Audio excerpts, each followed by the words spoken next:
오늘은 절단교합에서 임플란트 치료한 케이스를 보여드리겠습니다. 전체 글에 들어오셔서 절단교합, 크랙, 치아 파절 임플란트 케이스입니다.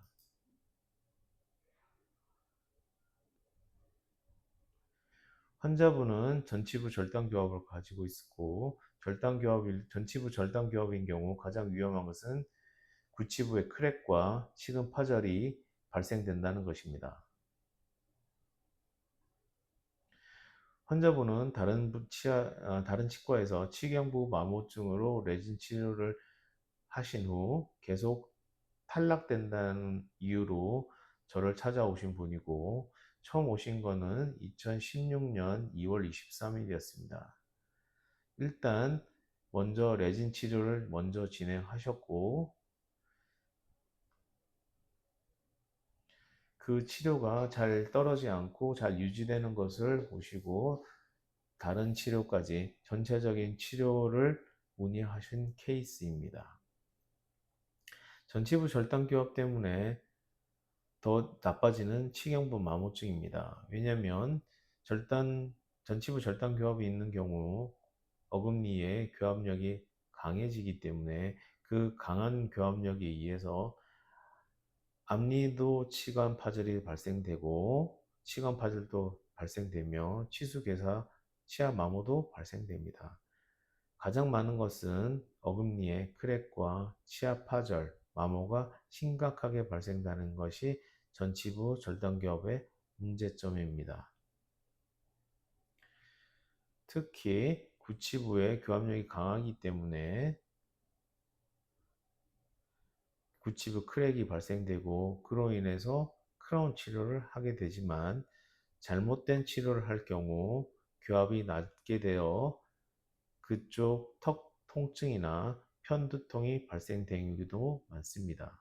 그처럼 절단교합은 치아의 문제도 발생될 뿐만 아니라 치료 자체가 어렵기 때문에 보철 치료를 정말 잘하는 곳에 치료하지 않으면 일반적으로 거의 교합이 낮은 상태가 됩니다. 그로 인하여 턱의 통증과 교합 문제가 발생됩니다.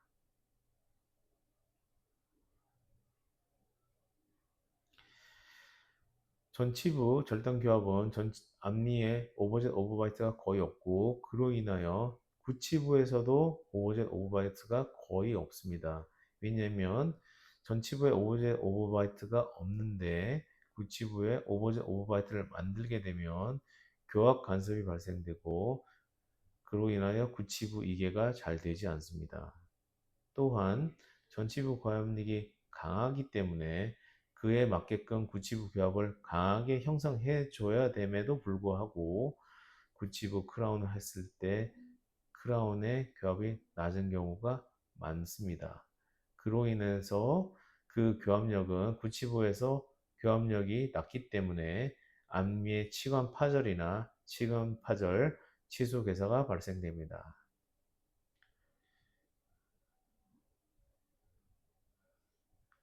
전치부 절단교합은 구치부 절단교합과 거의 같이 일어나기 때문에 악궁 확장을 동반한 교정 치료를 하는 것이 장기적으로 먼 미래를 봤을 때 바람직합니다. 하지만 대부분 경우 치아가 고르기 때문에 교정 치료에 대한 필요성을 잘 모르고 지내는 경우가 대부분입니다. 절단교합이란 것은 앞니 끝과 위에 앞니 끝과 아래 앞니 끝이 부딪힘으로써 형성되는 교합으로 전치부에 파절이 많이 발생되고 또한 구치부 크랙과 파절이 많이 발생됩니다. 또한 많이 발생되는 것이 치경부 마모증입니다. 치경부 마모증은 치아와 잇몸의 경계에서 치아가 깨지는 현상으로서 특히 입광물기, 클렌칭에 의해서 많이 발생되며 또한 불안정한 교합, 씹는 교합력이 센 경우에 주로 많이 발생됩니다.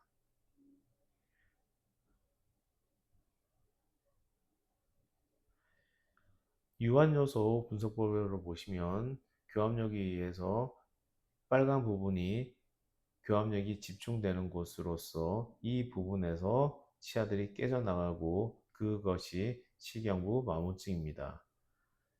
칫솔로 이런 모양을 잘못된 칫솔로 이런 모양을 만들 수는 없습니다.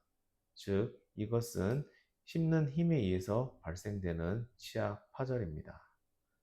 또한 이분은 왼쪽 위 임플란트를 하셔야 되는 상황인데 엑스레이를 보면서 설명하겠습니다.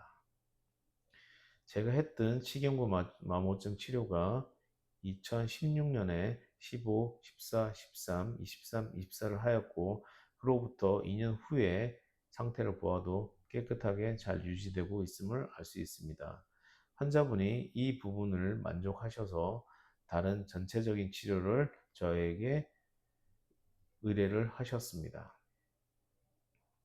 환자분의 상태는 이미 보철물이 많고 그 이유는 앞에 설명드렸듯이 전치부 절단교합인 경우 구치부 파절, 크랙 많기 때문에 크라운이 어쩔 수 없이 크라운 치료를 많이 하게 됩니다. 근데 크라운 치료를 잘못하게 되면 이것은 치료가 아니라 치아를 망가뜨리는 악행입니다.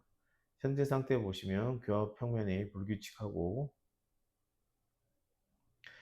34번, 35번은 제가 레진 치료를 하지 않았습니다. 그 이유는 치경부 마모증이 너무 심해서 신경치료와 크라운을 해야 될 상황이었기 때문에 제가 굳이 레진 치료를 권유드리지 않고 만약에 구치부 치료할 경우 크라운으로 하시라고 권유드렸던 상황입니다. 전치부 절단교합에 의해서 치관 파절이 발생되어 있고 치관 파절과 치관 파절은 치아 파절의 일부로서 치관 파절은 치아의 머리 부분이 깨지는 것이고 치근 파절은 치아 뿌리가 깨지는 것을 의미합니다. 크게 설명하면 치아 파절이고 세부적으로 설명하면 치관 파절이 되게 됩니다. 좌측에 보시면 상악동이 2mm밖에 남아있지 않고 즉 10mm의 임플란트를 식립하기 위해서는 8mm의 상악동 거상술이 필요합니다. 그리고 34번, 35번 치아에 치경부 마모증이 심해서 신경치료를 필요로 한다. 제가 말씀드렸듯이 엑스레이상에서도 검은 띠가 보일 정도면 굉장히 심한 치경부 마모증입니다. 정면에서 보았을 때 상당량의 치아 양이 깨진 거로 보이고 거의 신경이 노출된 상태이기 때문에 신경치료와 크라운 치료로 진행하기로 하였습니다. 상악동 거상술은 수평접근법과 수직접근법 두 방법이 있는데 10mm 임플란트 식립하기 위해서는 최소한 10mm의 치조율이 필요합니다. 그건 당연한 얘기고 좌측에 보시면 치조골이 남아있는 것이 2mm밖에 안 되기 때문에 10mm 임플란트 식립을 하기 위해서는 8mm의 상악동 거상술이 필요하고 일반적으로 대부분의 치과에서는 수평접근법으로 상악동 거상술을 시행하게 됩니다.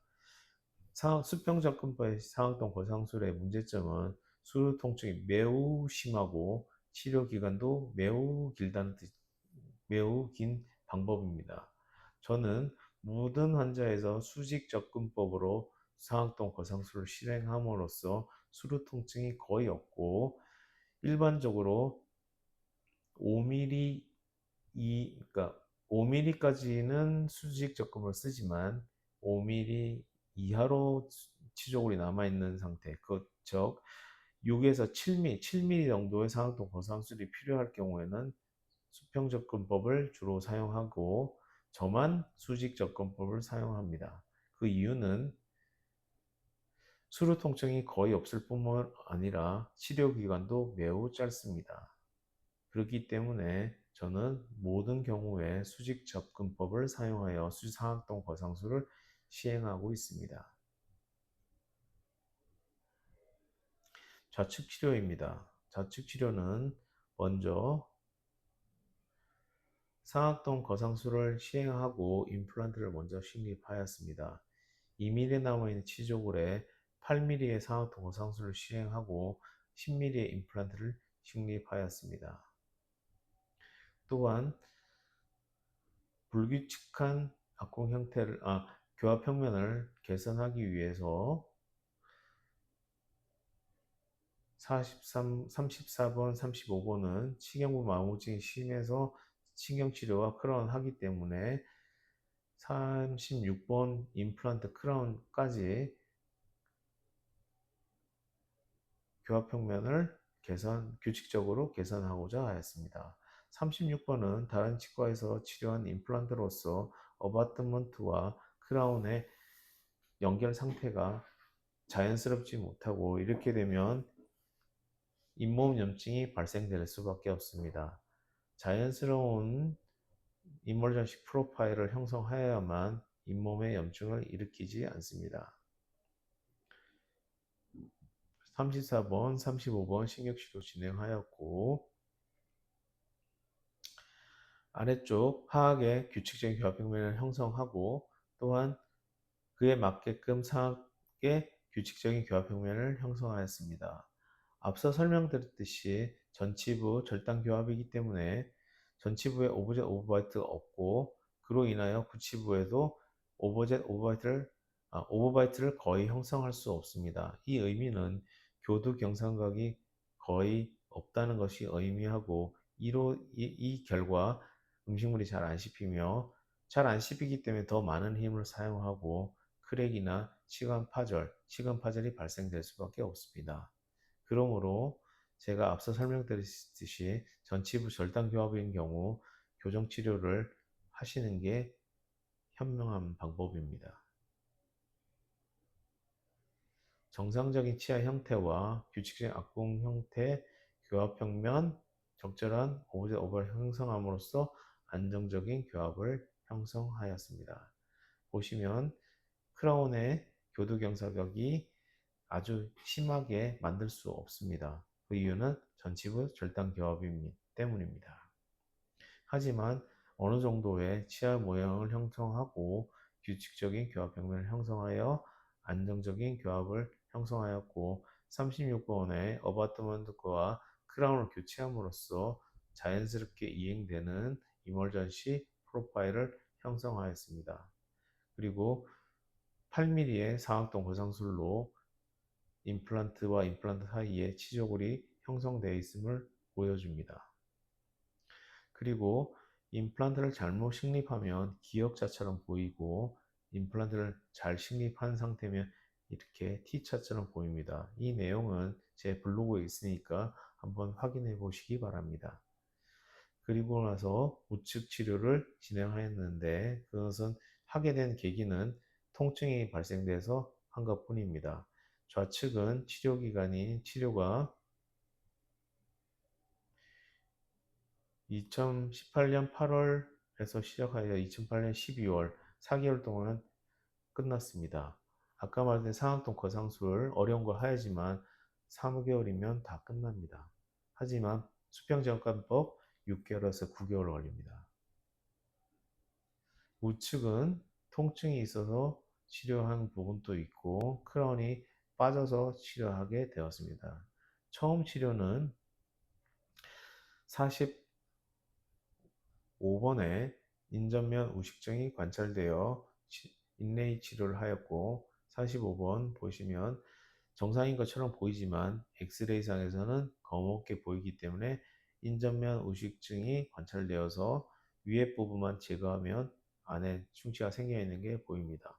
즉 엑스레이를 보고 인전면 우식증을 진단하고 판단하고 치료를 해야 됩니다. 그래서 인레이 치료를 하였고 이것이 18년 8월 16일이고 그로부터 1년 후에 16번 크라운이 빠져서 내어나 있습니다. 16번 크라운, 골드 크라운이 빠진 이유는 전치부 절단 교합인데 교합면에 커스피 인클레이션, 교두 경사각의 차이가 있으면 심하면 구치부 이개가 일어나지 않고 조기 접촉이 발생되기 때문에 크라운을 탈락시키는 힘이 발생됩니다. 그 이후로 16번 골드 크라운이 탈락한 것으로 판단되어 일단 지르코니아 크라운으로 치료하는데 46번과 46번 사이에 교두경사를 낮춤으로써 전치부 절단교합에 맞는 교두경사각을 형성하였습니다. 이것이 19년 11월 그로부터 2년 후에 17번과 47번이 아프다는 주소로 다시 내원하셨고, 제가 먼저 47번이 더 심각해서 47번을 먼저 치료하자고 제가 제의드렸고 47번을 신경치료하기로 하였습니다.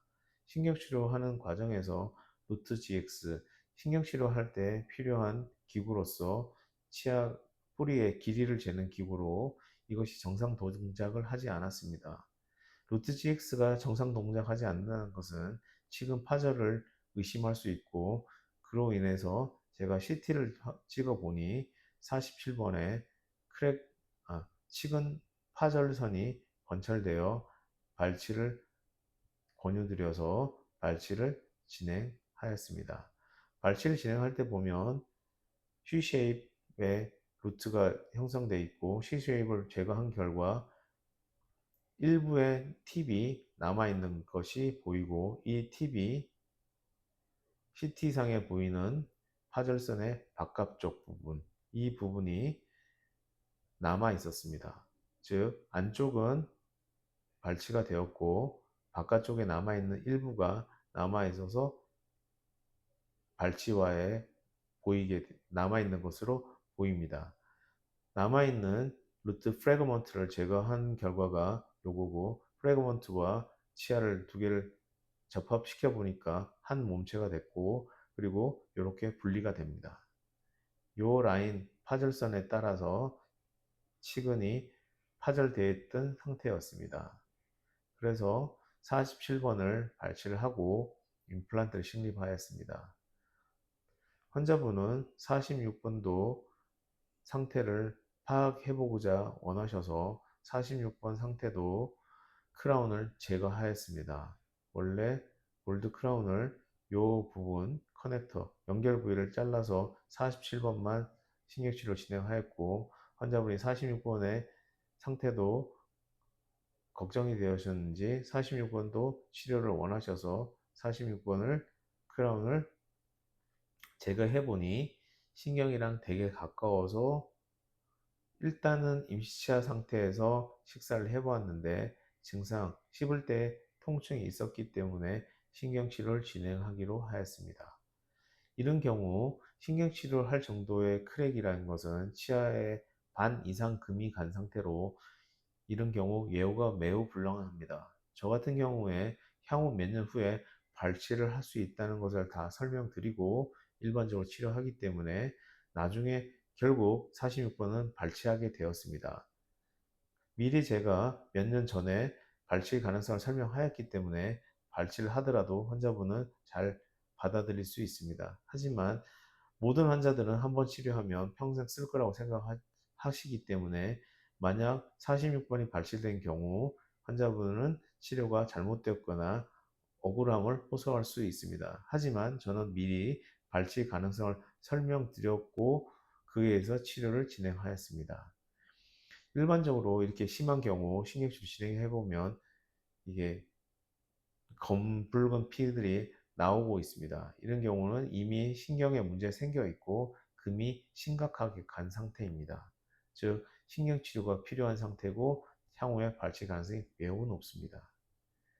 그래서 일단은 크라운 치료를 진행하였고 46번 크라운 치료하였고, 이 와중에 갑자기 17번, 앞서 설명드렸듯이 17번과 47번이 처음에 불편하다고 오셨고 47번을 신경치료하고 발치를 하였고, 그 이후에 다시 17번에 증상이 생겨서 17번을 제거해 본 결과 안에 심각하게 치아 우식이 발생되어 있음을 알 수 있습니다.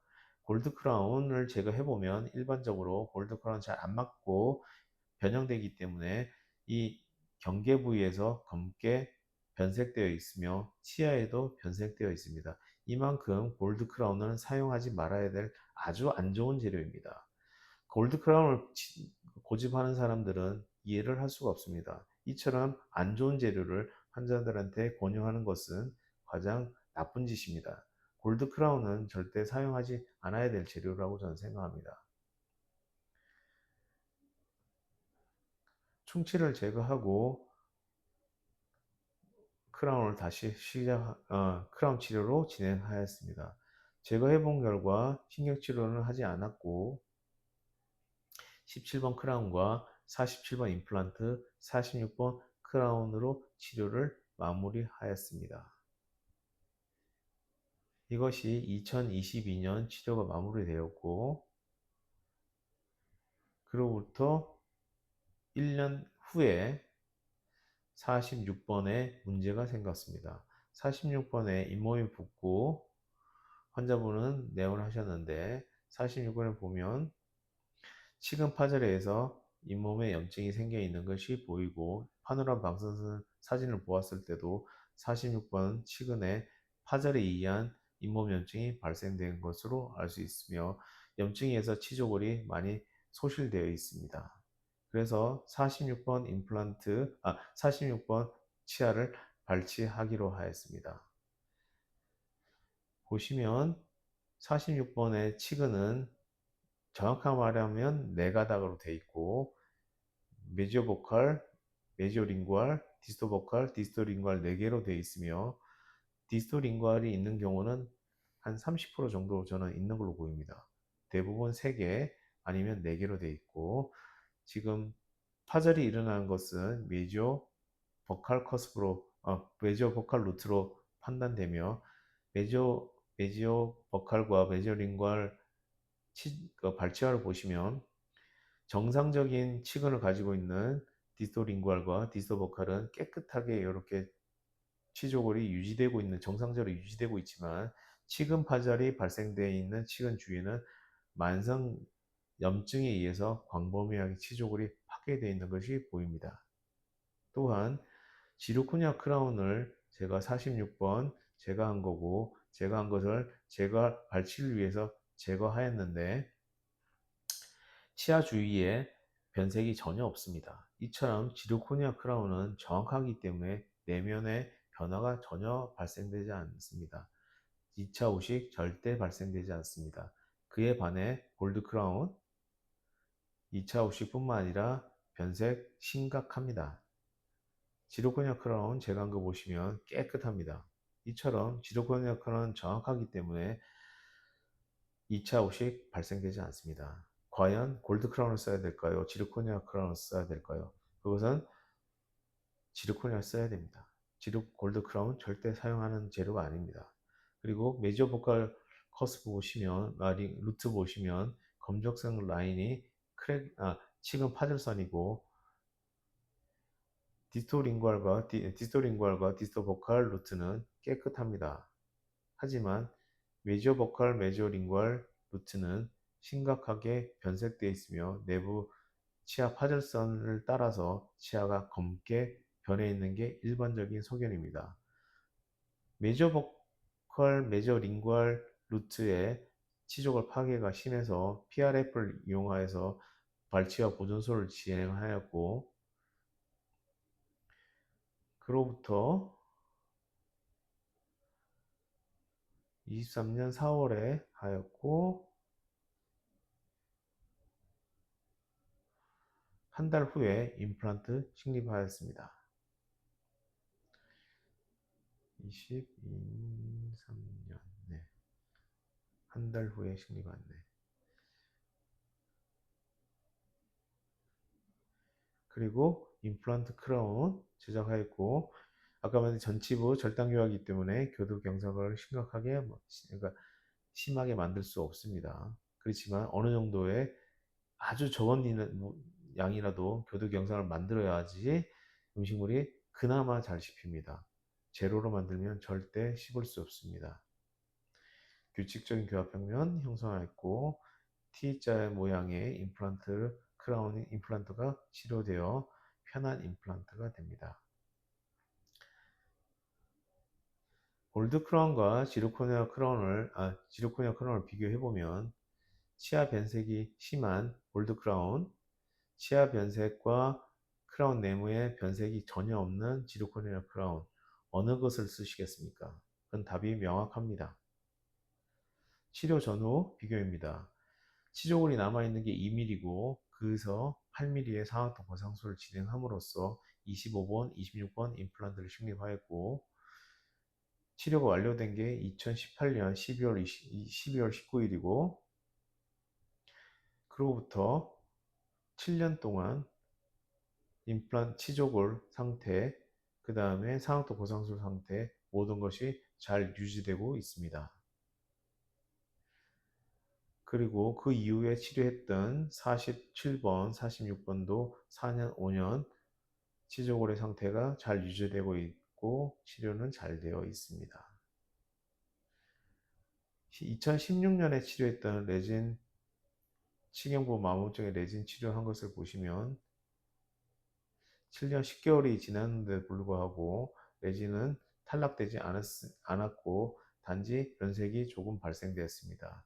22년은 전혀 변색도 없고 탈락도 되지 않았습니다. 이처럼 레진 치료도 잘하는 사람과 못하는 사람의 결과가 확연히 차이가 납니다. 레진을 치료하고 치경부 마모증에 레진을 치료하고 자주 탈락하는 것은 치료를 못하는 치과입니다. 그 치과는 가지 마셔야 됩니다. 손재주, 실력 전혀 없는 치과니까 그 치과는 배제하셔야 되는 치과입니다. 교합평면 보시면 치료 전에 불규칙한 교합평면이 규칙적인 교합평면으로 형성되었고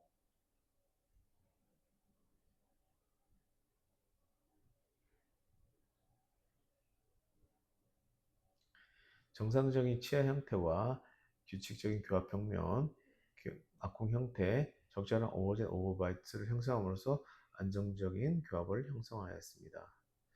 전치부 절단교합의 문제점 다시 한번 말씀드리겠습니다.